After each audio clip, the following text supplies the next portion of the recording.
guys, my name is Mannequin and welcome back to Mastering EDM with Logic Pro. So I'm really sorry that this video is out on Monday instead of Saturday. Long story short, things are changing around here and my parents aren't wanting me to spend hours making videos for this channel. So I'm only going to be able to do like 3 videos a week at most. I'm going to try to have remixing from scratch on Monday, and then EDM pro tips on Wednesday, and then this EDM and then mastering EDM with Logic Pro on Saturday. So that's my plan. I don't know how things are going to change though, because they just kind of see it more as something that I need to do, and it's like not really a good use of my time than something I actually enjoy doing, and you know, something that is really helping you guys out. So I apologize for that, but you know, we'll see how things change, but I'd like to do as many as I can. So okay, so continuing the whole building a track thing, today I wanted to talk about layering your track. And I did actually talk about synth layering beforehand, but that was more so getting one synth and layering multiple synths to make a unified synthesizer that actually is composed of several layers. This is entirely different. This is something actually that there's a lot of people that are just starting out and have sent me their tracks, they really need to work on. So this is one of the things that you really need to focus on. I'm going to play this back, and then I'm going to go through what I have here. You'll notice I am in a different project from usual. I'm going to move this over to the other one, or I'm going to move the markers into this one the two, for the following videos, but I just wanted to kind of work in this one while I was getting something going here. And then, so I'm going to show you this one, and then I'm going to see, depending on how much time I have and how much time I want to burn, I might go through, and this is actually what I plan for to be the drop. And I might do the same thing for the drop, but actually create stuff and actually show you guys what I'm doing. So I'll play this back here, and I'll shut up and let you guys listen to this, and then I'll go through and talk about it.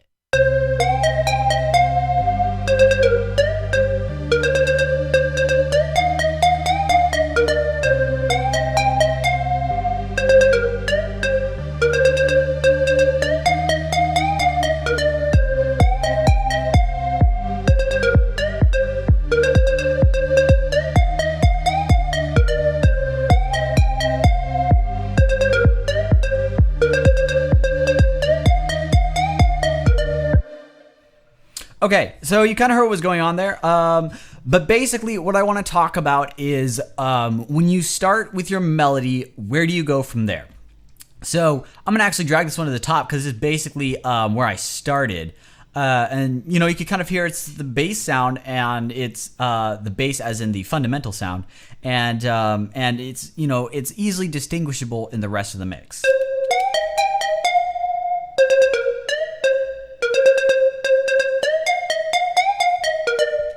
Okay, so so this one really makes sense, and it kind of like stands out in the mix, and that's because this is my lead. So the lead is something that you want to be the center of attention, and essentially it's going to be leading the track into other areas. We'll talk about that later on in this little mini series here, but for now it's going to be leading the track into other areas in some cases. Other cases, some of the background stuff will actually do that. But this one it needs to be the focus. It needs to be the center of all attention. And typically this would mean that this is in the high end, because high end is a lot brighter and it stands out a lot more. But it can also be in the low end. I'll show you with this one. This one actually was the one I started with, which is why it was above this one originally. But anyway, like I was saying, you need to have this the center of attention. I'll talk about, as I go through these ones, how you would do that. But for now, just keep that in mind. This is our lead, and this is what we're focusing everything around.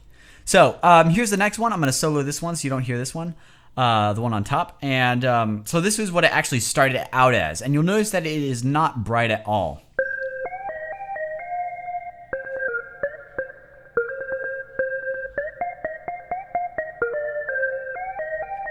So it's the exact same note pattern. It's just basically all I did was filter out the high end.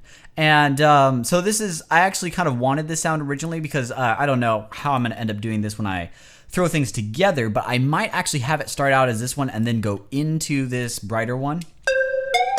But essentially, you know, I started with this one and I ended up adding this one on. So we'll see what I end up doing with that. But for now, I'm just going to talk about what I've done here. So I have the brighter one that kind of stands out a lot. It's the main sound.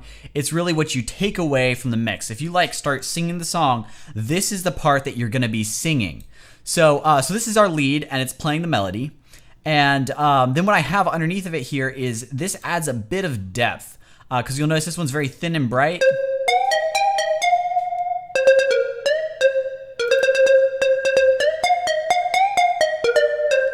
So this one just kind of adds some body and a little bit more depth, just to kind of give it a little bit more space. It's more so body though that this one adds. So this is kind of my what I was showing you before, getting two synthesizers and layering them to make a, it sounds like one synthesizer. So so that's what I was talking about in my previous video. But here comes the part that is more important and is actually not done very well in a lot of beginner tracks. And that is all these other synthesizers actually play one other part, and they're in the background. And I'll talk about what each one's purpose is in a minute here. And then I'm going to talk about one other thing which is very important to this. So I'm going to play this back with all these, and you can kind of tell the difference that it makes.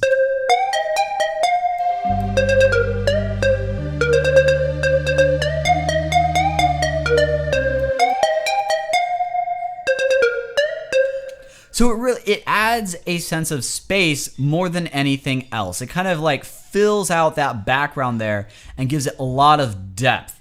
So I'm not going to go into what I did and why I have these stacked quite yet. And I'm actually going to first talk about the major important part. And that is, when you have your melody, what else do you put in? And I'm going to tell you in terms of Electro House right now, because that's what this is. So in terms of Electro House, you want 2 to 4 different note progressions, and this could be your lead or your background synthesizers, or it could be a some sort of chord progression that actually is kind of like moving along behind the lead but ahead of the background synthesizers.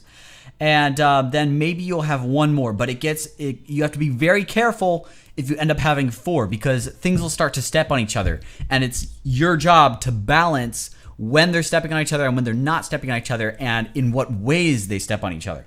So my suggestion is start with 2 different note progressions, and then maybe add a third one. Because like for instance, what I could do here is I could add an arpeggio, just kind of going in the background that's not entirely background, but it's kind of just like an arpeggiated chord almost. So it gives it a little bit more, just a little bit more movement, but at the same time, it doesn't take focus away from the lead. So this is really something that I see in a lot of people's tracks. What they'll do is they'll get each synthesizer will play its own note progression, and they'll have like 4 or 5 of them, and they don't really balance the focus. They just kind of, they have, okay, this chord progression works with this lead, which works with this background synthesizer, so I'll just play them all at the same time. That is true, but you're missing a key part, and that is where it stands in the mix. And I'm going to go through kind of where each one of these stands, just because this is kind of a layered one note progression that's layered. But essentially, like I was saying, your lead needs to be very clear. It needs to stand out a lot, and there should not be anything stepping on top of it. I could actually add just kind of let's do this. So I'm going to add another synthesizer here, and then I'm going to take my note progression that I have from this one and turn it into kind of like almost a chord progression. It's not like a real chord progression, but let's see. Oh, that's why it's not shrinking any smaller, because these ones are shorter than the others. So if I could do this, and 1 and 2 and 3 and 4, and that was actually way too much. There we go. So now I just have extras. Overlapping notes, yay. Okay. Now I can do it with these. There we go. And then I'm going to take this, shift it an octave down, and then I'm going to filter this, because I know I'm going to need a filter in a second. And then for simplicity's sake, let's see if I could actually swap this to Synth Master, and I think I have one that I know will work. Immediately. Here we go. This one should work. Okay. And then we still have some overlapping stuff, so let's see if I can fix that. Delete, delete. There we go.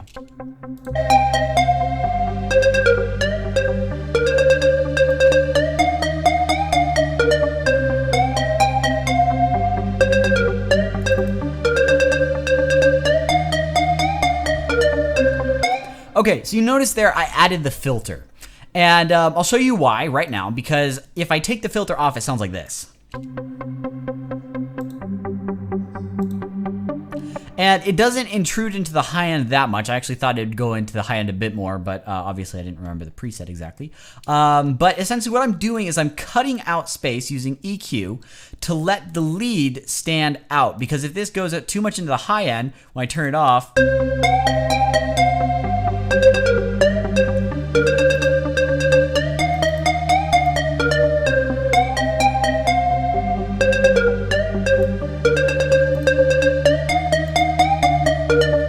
what happens is it starts to like step on the lead synthesizer. So sometimes you're hearing the lead and sometimes you're actually hearing this.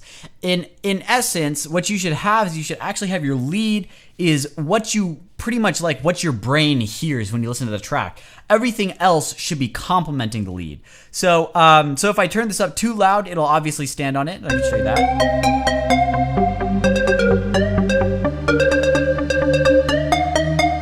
This is actually a very, it sounds like some of the tracks that I would get from some people. Basically where you have this idea where you have the lead, it's kind of clear, but at the same time, they've pulled up this synthesizer so you can hear it. And it sounds okay if you're new, but if you've been producing for a while, you'll feel like, oh, that's stepping on the lead.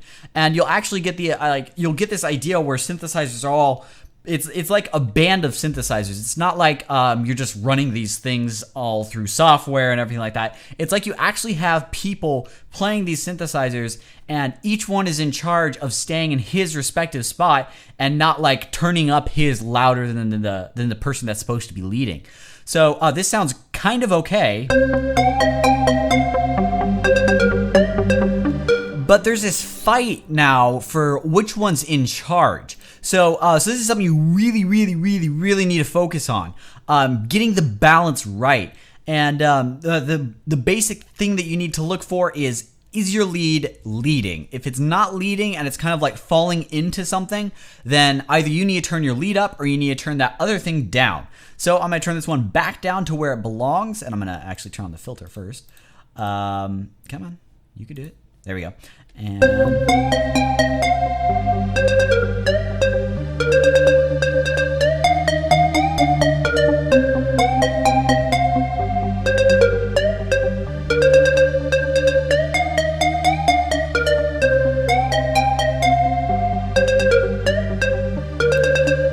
so you actually have to kind of like pay attention to the track to hear it to some degree. Like I know you guys are watching this with the intent of paying attention, hopefully. So you could actually hear it, but you know, if you're just like, if you hear someone playing this song, the first thing you'll hear if you're like across the room is this part, and that's what it should be, and that's what it should stay like. So this one needs to stay out of the way of the lead so that the lead can really shine. Now, personally, I don't think I'm going to keep this in here because I don't like, I don't really like the way it changes things up a bit. But it's just kind of to show you if I were to add a third note progression per se, then it would, you know, change things up a little. So then we have the background ones, which are, obviously they're really far in the background. I could pull these up, but I know they're actually going to be pulled up in the mastering. So I don't need to worry about like turning them up so that they're nice and loud and fill things out really solidly, because that'll happen in my mastering stage, just because, you know, I know how I master and stuff like that.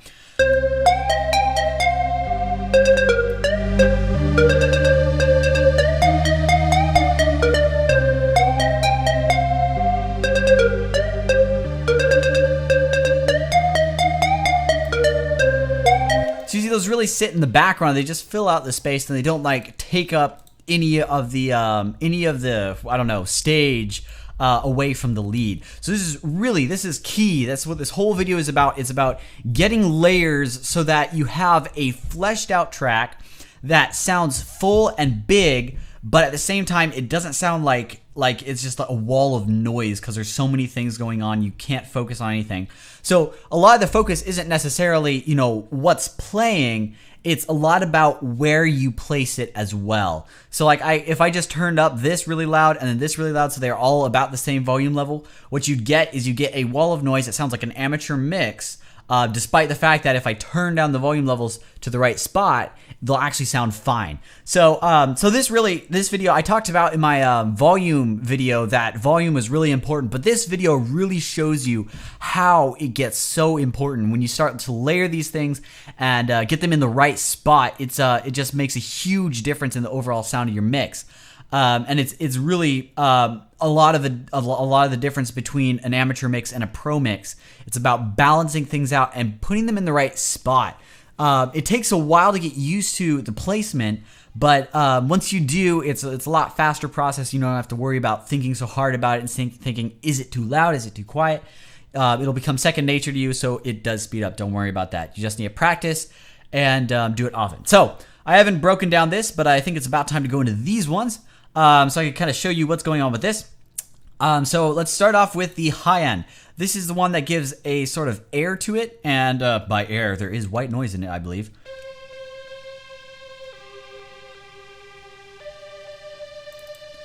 So we have this, it's a Roland waveform, two Roland waveforms apparently, actually.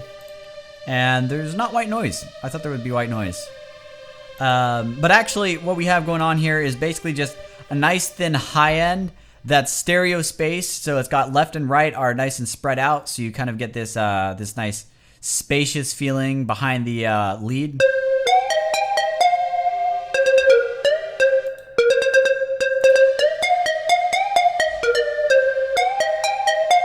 So that already gives it a lot of space. And then this next one here, if I'm correct, this is the mid-range / low end. So this is kind of like the stereo spread for my low end. And this one's just a super saw, if I recall correctly. That's similar to a saw waveform. And that's a pulse saw waveform, apparently. So if I actually take off the filter, it sounds like this.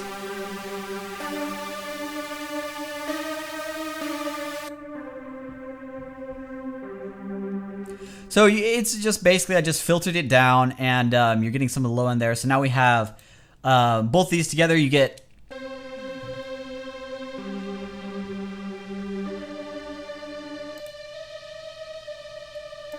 I'll put it with the plug.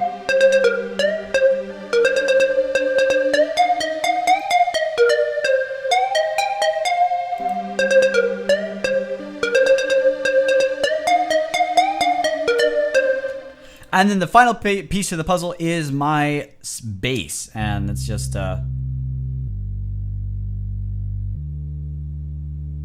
it's just a really simple bass, nothing too amazing about it.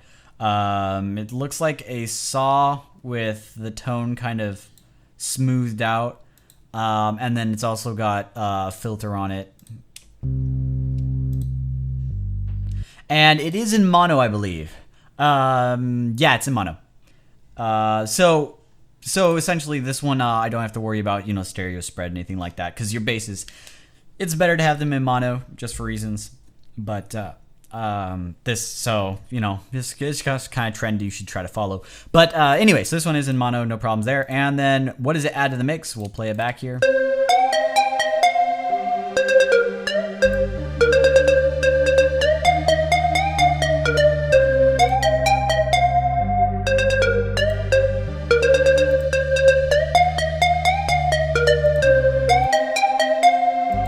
So by me muting those, you really see how each one plays a key role in the whole thing.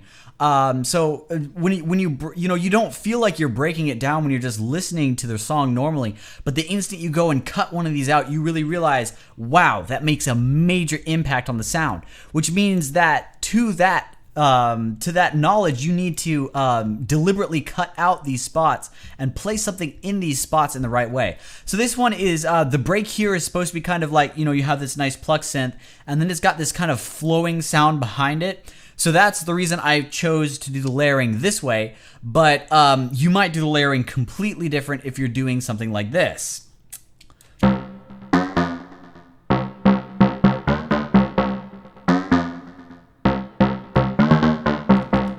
So I could kind of show you, I think I don't mind if this episode runs too long here. So I'll just do a quick, briefly show you what you might put behind this. First off the bat, what I'd want to do for this one is I'd want to add some sort of space, because you kind of tell it's got like this nice deep sound, but it doesn't sound like it's like in a huge room almost. It just kind of sounds like it's, you know, a synthesizer running with some reverb and delay. So the way I'd remedy this is take this here, the same note progression, and basically I just duplicated that. And then what I do is I look for a synthesizer that kind of has a nice sound that's kind of, it's got more high end in it, and it's a bit smoother and not so punchy. This one I know is actually doesn't have much high end, but it's very smooth. Actually, this might work rather well. Except the pitch needs to be fixed. Okay, so I could actually go in here and pitch bend needs to be 2, because that's what I had it at for the other one. 2. There we go. And what I'm going to do with this now is take all this and pitch it up an octave.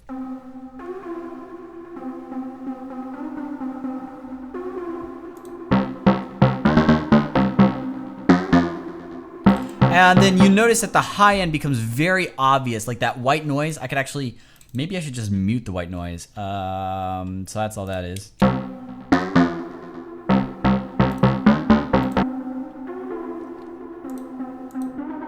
Okay, so the Bit Crusher was also adding some noise. So I'm going to turn off that too, and then we'll see how does that work.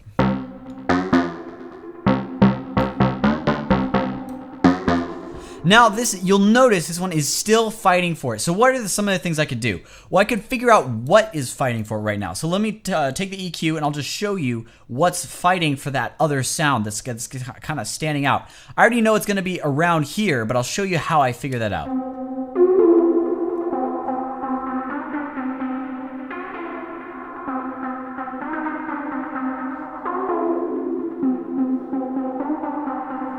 So this, you kind of think,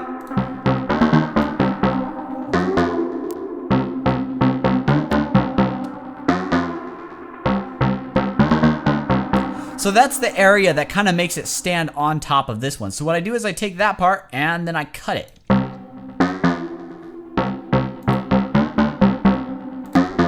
Now that didn't do too much, simply because the way this synthesizer is, I'd actually have to go like, pretty much.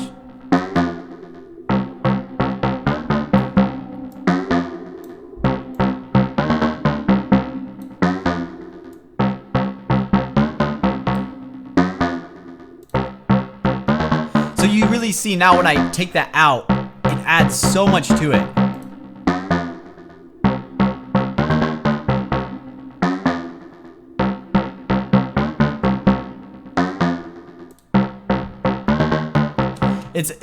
It is a subtle background sort of thing, but it adds a lot of depth to it. Now, personally, if I was going to go and use this, I would figure out a way to mitigate the ring that you kind of hear. That's got kind of like a ringing sound. But other than that, I would actually probably find something that's more, I don't know, something that sounds a little rougher. But in this case, it's just kind of, you know, to show you what's going on. And you know, when you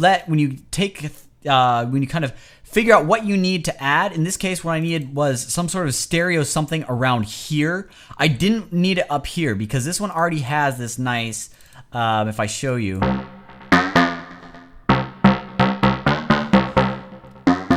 it's kind of got this sort of echoey reverb thing in the background that's around this area. So I don't need to add anything there. In fact, if I add something there, it'll just sound like I'm starting to layer stuff on and make a jumbled up mess. So that's my decision. Why I decided to do this area, because it already had something there in the high end. So then my choice was to do something stereo in the mid/low mids. So I probably wouldn't want to put something here, just because that's where the main body of this sound is. If I go into the EQ again, pull it up. You see there's a lot there and a lot there. So I don't want to, sorry about all that clipping, by the way. Just kind of ignore it and just realize that those are the parts that are, they're kind of ringing the most. So that's where it stands out the most. So I don't want to put anything right there, because that would be like, you know, that'd take the actual main body of the synthesizer we're using for the main part. And I don't want to put anything up here because it already has that nice ring in the higher end. I might actually get a saw eventually and like put really quiet in the background, just a nice buzz up in the high end, but that'd be very far in the background. I wouldn't, to get a sense of depth, I wouldn't want to put a lot in the high end. So in this case, what my decision was, I had something in the high end, I had something in the mid range, so I need something in the low mids, because you don't want to put space in your, you don't want to put like stereo spread or kind of like the spacious feeling in the low end, because that just makes a mess, an utter mess. So, excuse me. So that's why I chose to put it right here in this case.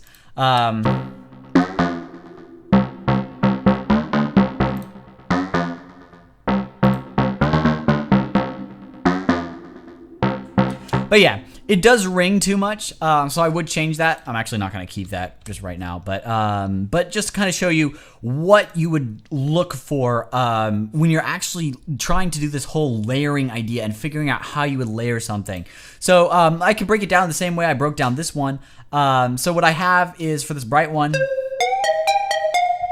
you'll notice that this one has high end, but it doesn't have a sort of like crispy high end. It just kind of has like this bright sort of sound. So I'll show you what I mean here. So let me recall default. And if you go up here,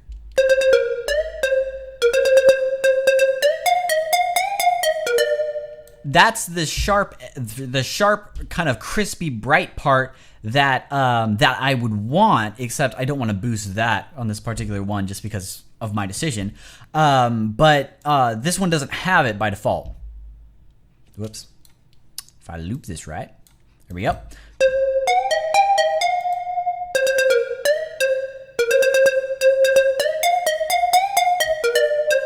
Now, I don't know, eventually I might add that to it because it does sound kind of nice. But instead what I did for now was, in that high part, I put a pad.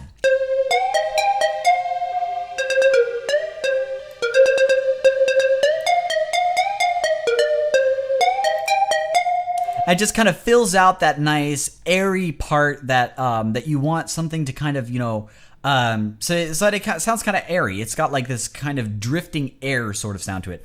Oh gosh, I wish there were more words to describe audio. And then obviously, like I said, this one doesn't have a lot of mids or lows, so I kind of put this one underneath of it just to give it a little bit more punch and a little bit more body.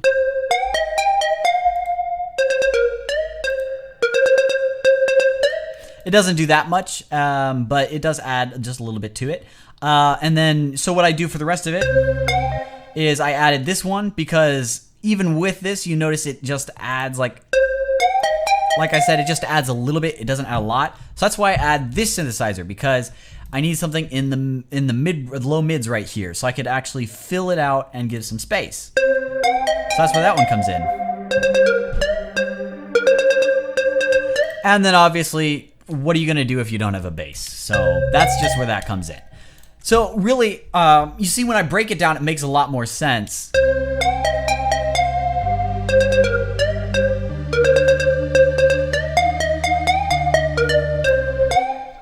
So that's the whole deal here. And where this one would theoretically fit in is, you do notice that in this pluck, we have a lot.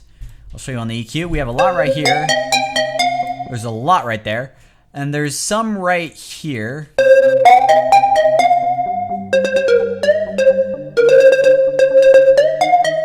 But you'll notice it's not quite as prominent when I boost it. Like, it doesn't start, it doesn't feel full when I boost that area. It just kind of rings a little bit.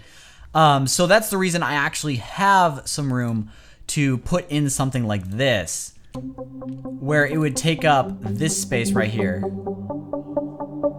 right there. So we kind of have some punch right here from the lead, and then we have most of the brightness for the lead is right here. So that means I have this little bit of space where I could put in this part, but I don't want to put in this part because this kind of, this particular note progression, how I just have it going, it sounds okay, but I don't think I'm going to do that because I want it to be more drifting. I don't want to be sort of like feeling like it's, you know, I don't know, progressing. I want to have it like a drifting feel.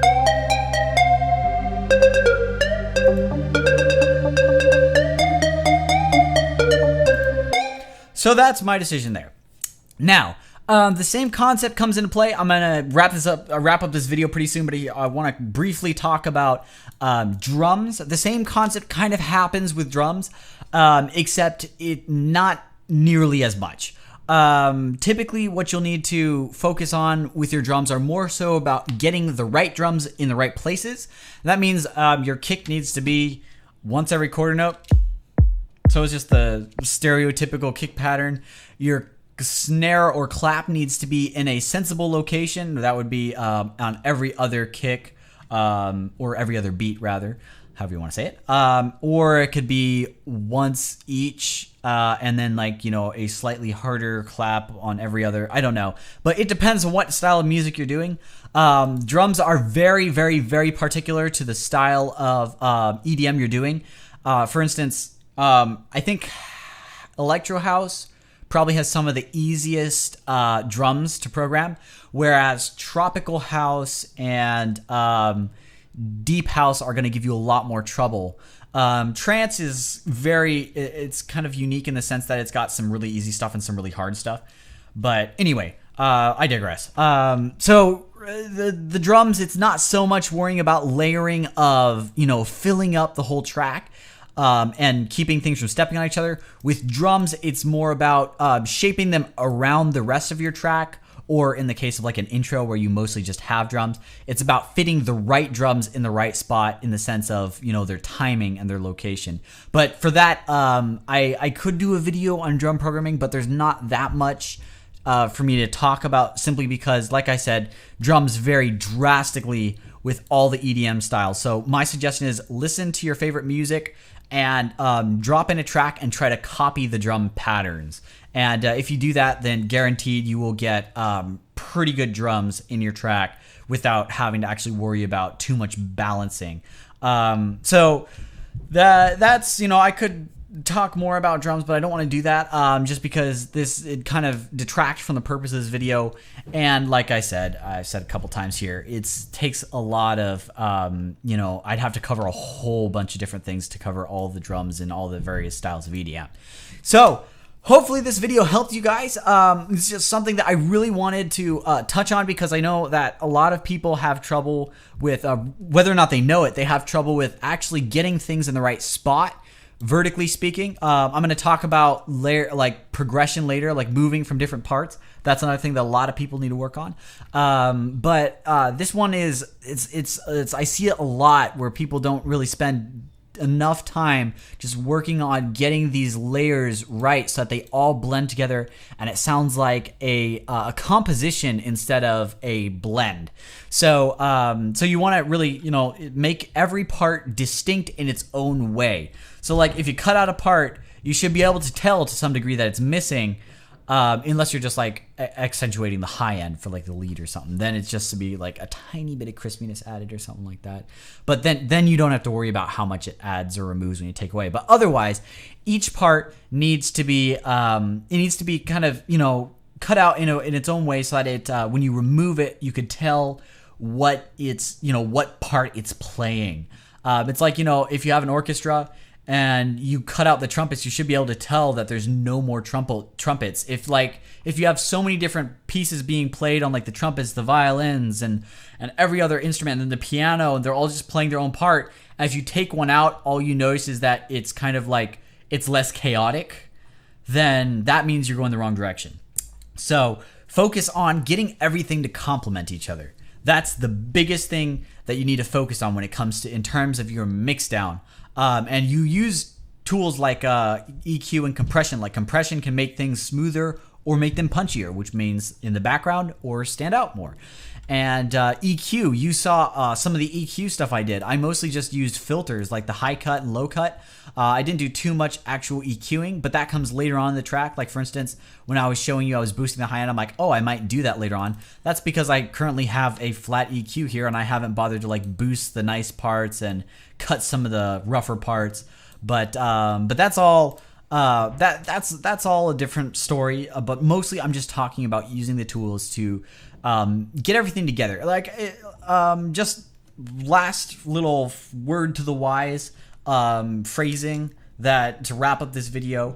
You don't want it to be a mix. You want it to be a like I said, an orchestra or a band. It needs to be very clear cut, like clean cut and distinct. You don't want everything to just be mixed together in a nice blend, because we don't like blended music. We might like blended smoothies, but if you think about a smoothie, the instant you make a smoothie, you can't take the strawberry back out. It's then again, if you make a fruit salad and you arrange it nicely, it looks pretty, and you could take the strawberry back out and actually see the strawberry and see what role it's playing. If you take out all the strawberries in a fruit salad, what role is it playing? That's the exact same concept for mixing. When you're taking it out, what role does it play? And if it's just a blend of everything, sure, it sounds kind of like a song, but it's just this blend. You can't really pick anything out. Nothing is the lead. Nothing is the background. Nothing is the chord progression. It's all just like one mix, and that's not what you want. So you need to make everything distinct and clean cut. So anyway, a lot of talking there, but hopefully this helped you guys. It's a topic that really needed to be covered.